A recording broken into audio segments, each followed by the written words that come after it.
Hey everybody, this is Ryan Mallory with SharePlanner.com, swing trade in the stock market. And today's episode, we're going to be talking about whether you should be dramatically increasing your portfolio size when you have the opportunity to do so.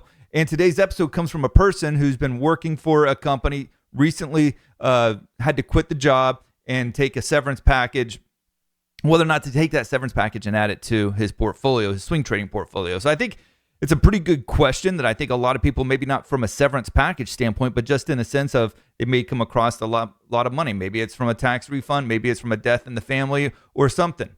But oftentimes throughout life, you know, there might be an opportunity where we get a bonus or we get a chunk of change back that we weren't expecting and we don't know what to do with it. So the first thing that comes to mind is, well, I like to trade stocks. Let's go ahead and put it in my portfolio and try to make even more out of it.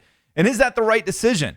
Or is there a better approach to it? And that's what I'm going to be talking about here today.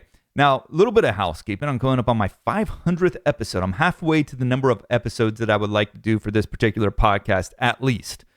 Love to be able to one day reach that 1,000 episode mark. I don't think a lot of people do that per se, especially doing it at the frequency which I've been doing it. I started this podcast episode back in 2017. So 8 years in running, there's been a lot of lessons and a lot of improvements even in my own trading that I've been able to chronicle throughout this podcast. But what I want to do, and I do this with every big podcast milestone, whether it's 400 or 500 or 3 or 2, but what I'm going to be doing there is talking about what I've learned since the 400th episode. And so there's always lessons learned throughout the time because there's a pretty good amount of time that lapses in between episodes of that many. And there's always lessons that you're learning. I don't care how long you've been trading, you're still learning lessons from the stock market. And I'm always learning. I learn from others. I learn from my own experiences, from my own mistakes.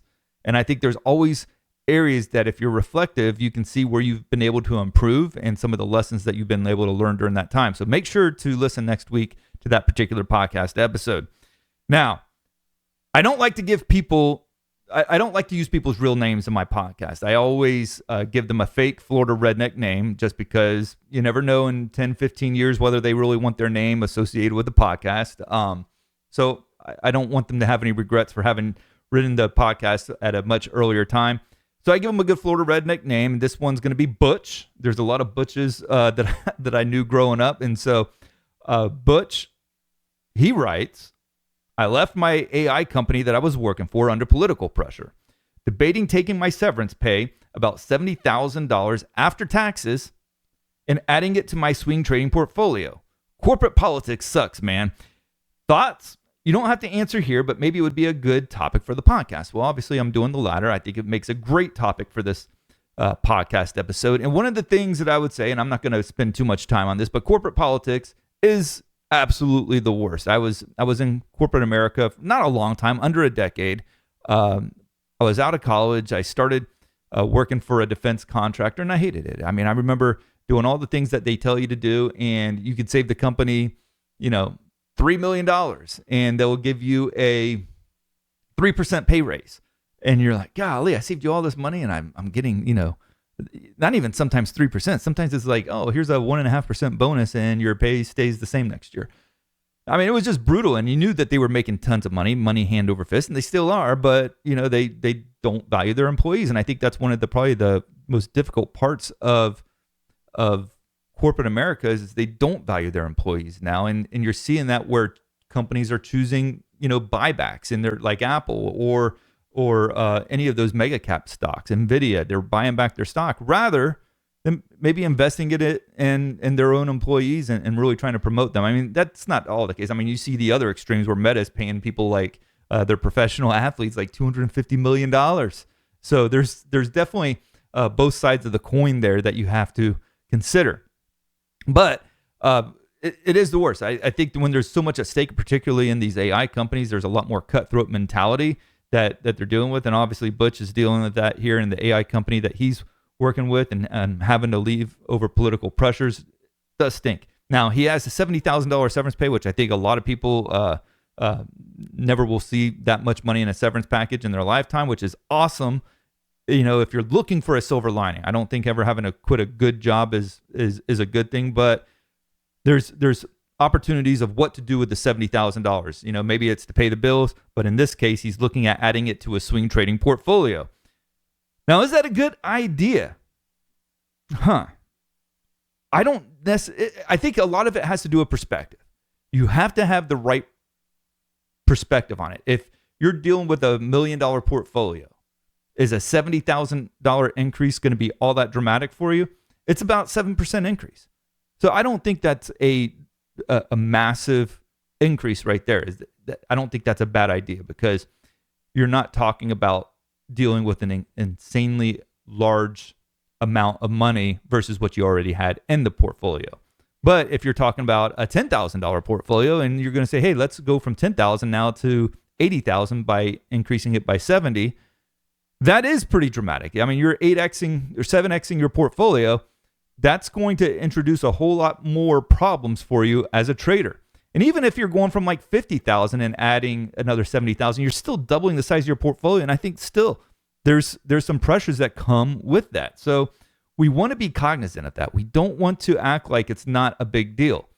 A lot of times if we've had success in the market, let's say we're trading a $10,000 portfolio and we've had some success. Let's say we've taken that $10,000 portfolio and it's now $15,000. Now we're all of a sudden thinking, well, I have, $50,000 sitting in the savings account here. What if I just scooched that over into my swing trading portfolio? Because in doing so, instead of like making only $5,000 this year, man, I could be walking away with $30,000, because if you take the 10 and the 50, you got 60,000. You get that same return. All of a sudden, 30. Now, what most people find out that happens is they don't get that, because they're trading with a much bigger portfolio.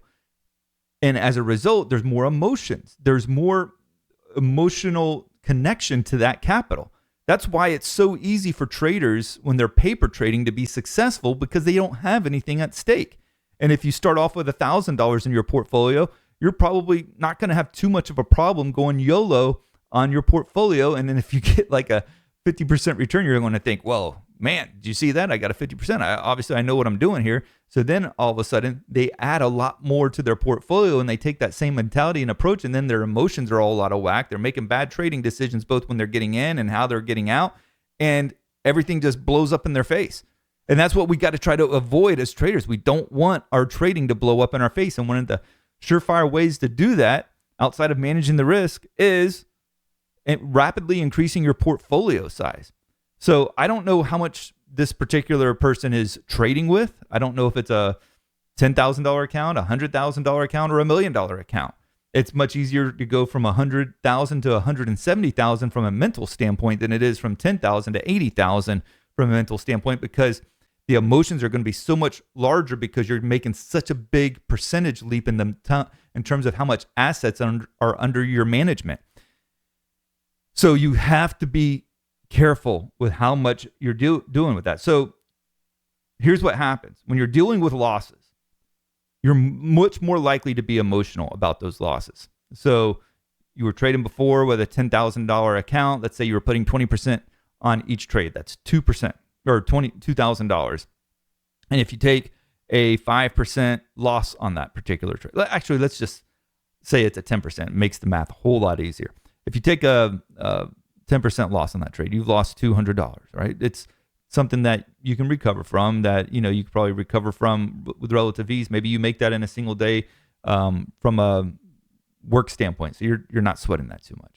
But when you go from $10,000 to and add 70,000, and now you're dealing with 180 or dealing with 80,000, and you put 20% down thinking that you're going to manage the stock the exact same way. Well, 20% of 80,000 is now $16,000. So you take a 10% loss, that's $1,600. And let's say you take them back to back, then all of a sudden you're down $3,200. You can start to feel some panic over that. You're like, oh crud, I've never lost this money ever. We talk about how you shouldn't dollar watch in trading, and I'm a firm believer. Don't watch the dollars, because if you're up on a trade and you see yourself, hey, I'm up $300-$400, I can pay for property taxes this month, or I can pay for one of my kids' college classes this month. You start to personalize it. And it's the same thing. And so when you personalize it, before I get to my next point, when you personalize it, you're more likely to get out at the wrong time. you're looking at it from a dollar standpoint, not whether or not the chart says there's still more room to go, and you could be foregoing a lot more profits that could have been easily had. I'm in a trade right now where the final leg of my trade is up over 70%. I'm not looking at the dollars on it because I don't want to personalize it, because I know that it's a lot of money for one individual trade, and if I start to look at it, it'd be easy to personalize that money, so I don't look at that money. Now, the same thing goes with losses. You start losing that money, you're like, oh my gosh, I just basically blew up an entire month's worth of rent. Like, instead of doing that, I could have just had an incredible time in Vegas this past weekend. And instead, I just completely ruined it on a stupid trade that I probably shouldn't have taken. And it'll always feel like a stupid trade when you lose on it. And losing trades aren't stupid. They're part of the game. But when you lose a lot of money, they'll feel very stupid. Regardless of how well you manage the trade, it'll feel stupid. And so here, just because you can doesn't mean you should. It's like that old Jurassic Park quote. I can't remember the guy's name. Jeffrey Dunham, I think, was the actor. Did I say that name right? Possibly. But he said to him, he's like, just because you can doesn't mean you should. You were so busy figuring out whether you could do something, you didn't stop to ask whether you should do something. And so it's the same thing when you can increase your portfolio. You're looking at what you can make from it, but you're not necessarily thinking whether or not you should, or that you're capable of handling the emotions that come with that kind of increased position size. And like I said earlier about the dollar watching, when you're dealing with your winners, you're still facing the same thing when you're dollar watching. You're more likely to dollar watch, of course, but you're also going to personalize everything that's taking place. You're like, holy cow, even if you're not dollar watching, you know by simple math probably how much you're up. And it's probably something you should try to avoid in general. But people will do it, and then they're like, oh man, I'm up $3,000. I can cover my next 2 months of mortgage, or I don't know if mortgages go that cheap anymore. I could pay for the next month's rent, or pay for the next mortgage month. And so you start thinking about that. And then that's what now does the market care what your mortgage is? Does it care if you've made enough on the trade to cover a mortgage? No.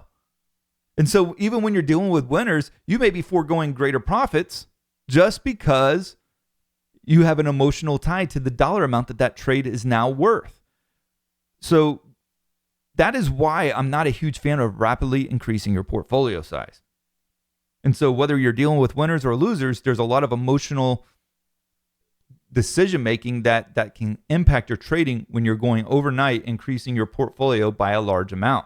Now, again, if you're dealing with $1 million portfolio and let's say you're putting 10% on every one of your trades. Okay. So now you're going from, $100,000 on a trade to $107,000 on a trade. That's not going to be all that big of a deal. Okay. I don't think you're going to lose sleep over that size increase.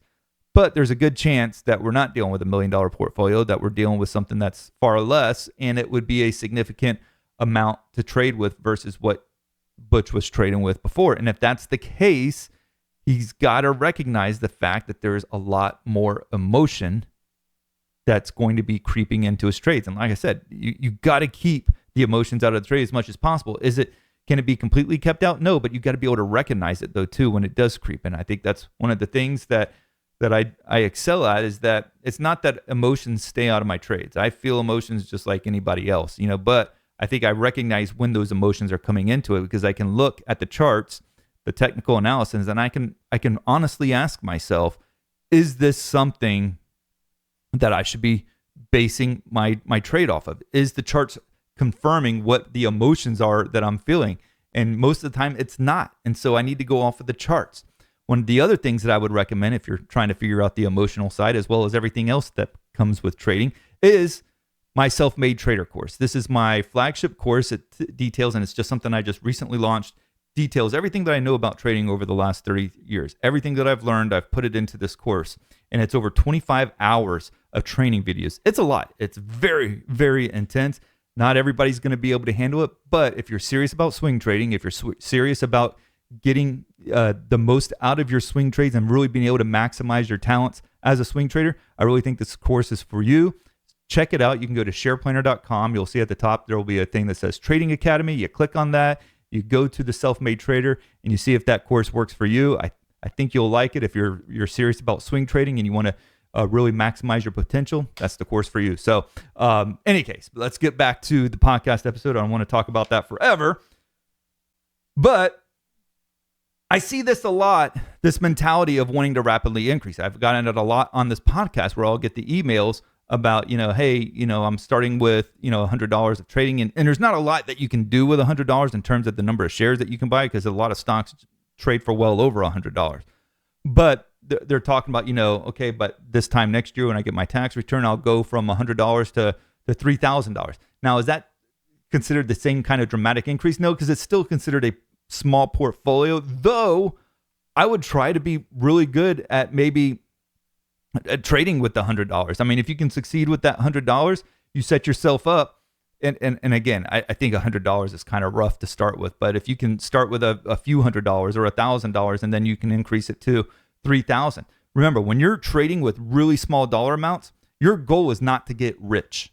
Your goal is to learn how to swing trade without making mistakes that will dramatically impact you. Because when you're trading in the very beginning, you're going to make mistakes. That's just part of trading. Even as a seasoned trader, I still make mistakes.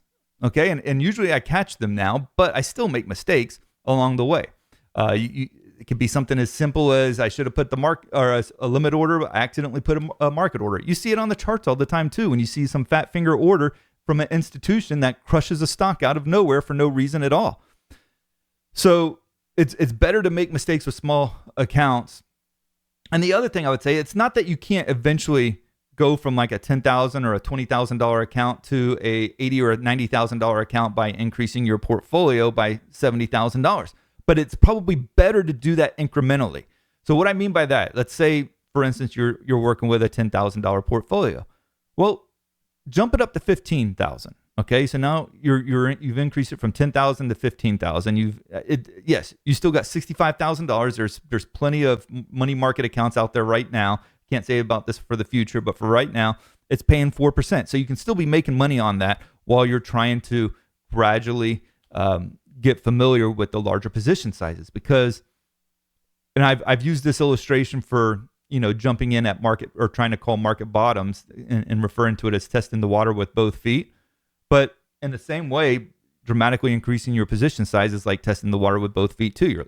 You do that, you're going to sink to the bottom. And so that's what we're trying to avoid, is not throwing the whole enchilada, because you may find going from 10 to 15,000 was a lot harder than you thought. There was a lot more emotional frustrations that came along with it when you had a losing trade, and maybe you were too quick to get out of a trade when you were up 10% on a trade, but you should have let it run longer.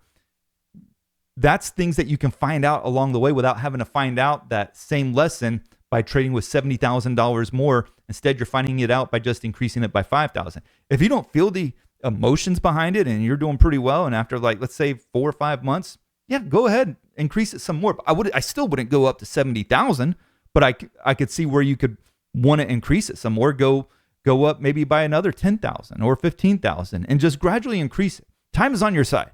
And so we want to make sure that we're not putting ourselves into, we want to make sure we're not putting ourselves into a bad situation. But the other thing too is you could be increasing your portfolio size at the worst possible time for, trying to adapt your emotions to that increased position or portfolio size. Let's say you're doing it right at a market top, and all of a sudden the positions all start going away off, falling apart. And now all of a sudden you're losing all that money. You're panic selling because you're not used to managing that kind of money. That's what we have to avoid. We have to avoid the emotions that come with the rapid increase of a portfolio size. Now, if it comes through trading, let's say, let's say you have $10,000 in your account and all 5 stocks you put in there for 20% position sizes go up 200% each. Now, is that likely to happen? No. But would that be necessarily a bad thing when you're dealing with that kind of percentage increase into your portfolio? Possibly. I mean, there's the chance that you're not quite still equipped, even though you might have had a streak of incredible luck or blessings, and jumping into the market with that kind of a position size going forward, you may not be emotionally equipped for it, because when you originally got in before those larger gains, it was with a much smaller position size. Now you're doubling or tripling those position sizes from a dollar amount, even though the percentage amount might be the same, you still may not be in the right frame of mind. If you're trading with $1 million account, you're probably going to be trading smaller position sizes than if you were trading with $5,000 of assets under management. And that's just really the crux of the matter, is that the more money that you're trading with, the more emotions that are going to be equipped. And so your position sizes may have to change as a result. It's better to increase incrementally, guys, and add some along the way. Be cognizant of the fact that if you rapidly increase your portfolio size, you're introducing a host of emotions from yourself that you may not be ready for. Now, if you enjoyed this podcast episode, and I hope that you did, make sure to leave me a 5-star review on whatever platform that you're listening to me on. And that would be, very much something that I appreciate. Let me know down in the comments on whatever platform you're listening to. What is your theory about this? What's the largest amount that you ever increased your portfolio size, and how did that turn out? We'd love to hear from you guys. I'd love to get some feedback from you on that. Make sure to check out the Self-Made Trader. You can get that at shareplanner.com. Also, send me your questions, Brian@shareplanner.com. I'm the only one that reads them. I'm not going to let anybody else read them, and I won't use your name in a podcast episode. You guys have been great about sending me some questions here of late. And remember, this is what feeds the show, the questions that you guys send in. That's what I try to base this whole podcast around. And remember, one more final thought, okay? Mark 8:36. For what shall it profit a man if he gains the whole world and loses his own soul? Jesus is the reason for everything. Find him and you'll find life. Thank you guys, and God bless.